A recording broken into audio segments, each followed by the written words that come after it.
Hello everybody, my name is Ilija Djekic and I come from the Faculty of Agriculture, University of Belgrade, and on behalf of all co-authors, I will briefly inform you with the results of our paper and the presentation called Environmental Modeling in the Food Supply Chain Future Perspectives.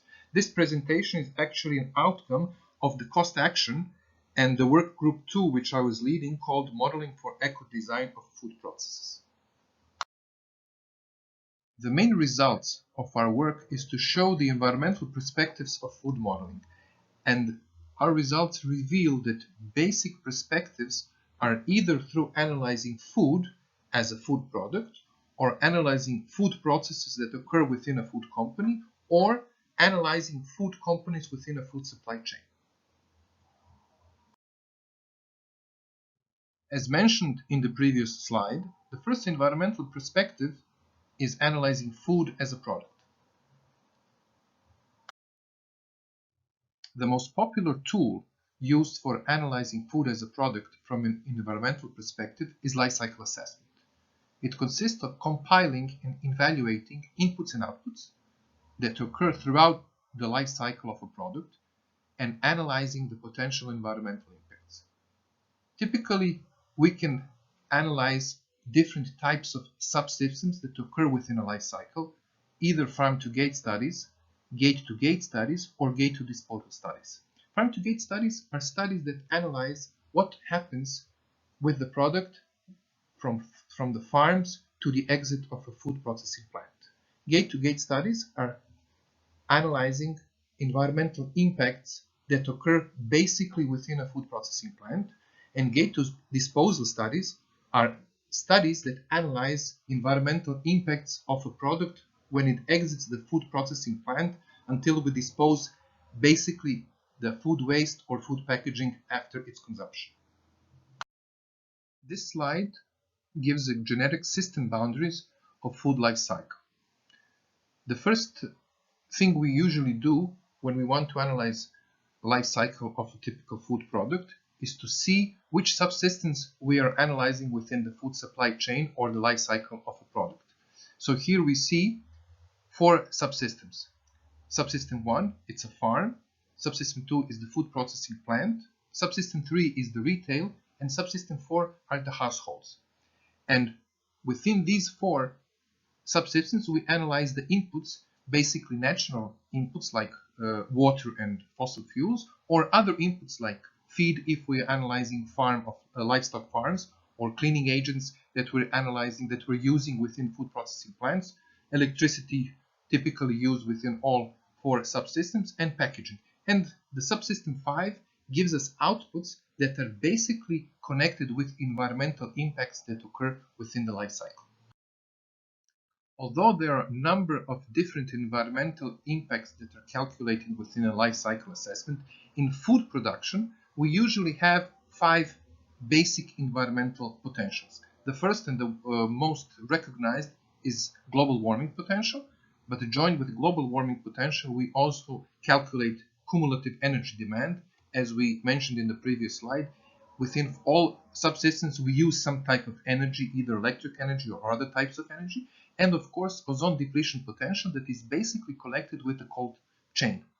And the last 2 are acidification and eutrophication potentials that are basically connected with farms. These 5 environmental potentials are typical outputs in life cycle assessment of food products. The other thing I want just to mention is all environmental impacts are calculated per functional unit, where functional unit is either 1 kilogram of a product or 1 liter of a product or some other functional unit used to recognize how we analyze the impacts throughout the supply chain using the same functional unit. This slide gives an overview how different types of life cycle assessments are connected with food products. As you can see, we can deploy life cycle assessment either through subsystems, through origin of food, through processing levels, or through food technologies. The second perspective is connected with modeling environmental impacts associated with food processes. Here you can see a genetic model depicting meat production. As you can see in the slide, we have recognized typical inputs and outputs that help us in analyzing environmental impacts of such production.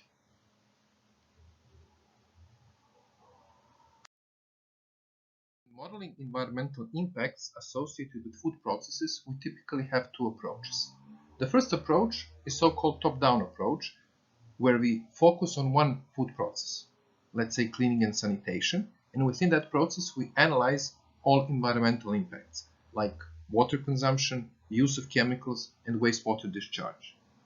The modeling is used for finding potentials how we can decrease environmental impacts and prevent potential pollution.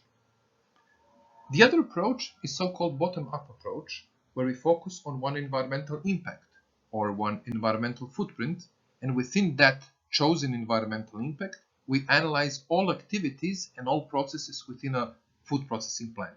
Typical environmental impact that is quite modern now is global warming potential, where all companies calculate carbon footprints and analyze how they can decrease their carbon footprint associated with processes within their plant.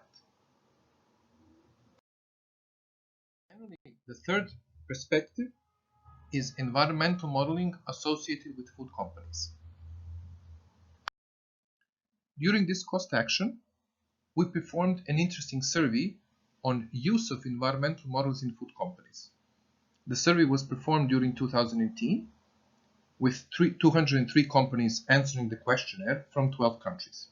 And basically, the results revealed that we can divide the companies in two clusters, the so-called developed companies opposed to so-called the developing companies. But the basic result is that there is a limited or no use of any environmental models. And main obstacles highlighted by the companies is either lack of knowledge or use of some generic and unfriendly models, so they do not know how to actually use them and model any environmental improvements within their companies. Basically, the other result that was revealed is that basic models are associated with savings, meaning modeling water consumption or use of electric energy, opposed to costly models where limited number of companies had any models that are associated with big investments like wastewater discharge or waste management. As the final outcome of our work group, which tried to connect Sustainable Development Goals developed by the United Nations and environmental modeling through our three perspectives. As you can see on the slide, we connected 8 Sustainable Development Goals: no poverty, zero hunger, clean water and sanitation, affordable and clean energy, responsible consumption and production, climate action, life below water, and life on land, with food production either through analyzing food as a product, food process, or food company. And as a final conclusion, we believe that further research should focus on developing models to fulfill these Sustainable Development Goals associated with food. Thank you very much for your attention. On the right side of the slide, you have my contacts. If you have any questions, please drop me an email. Thank you once again.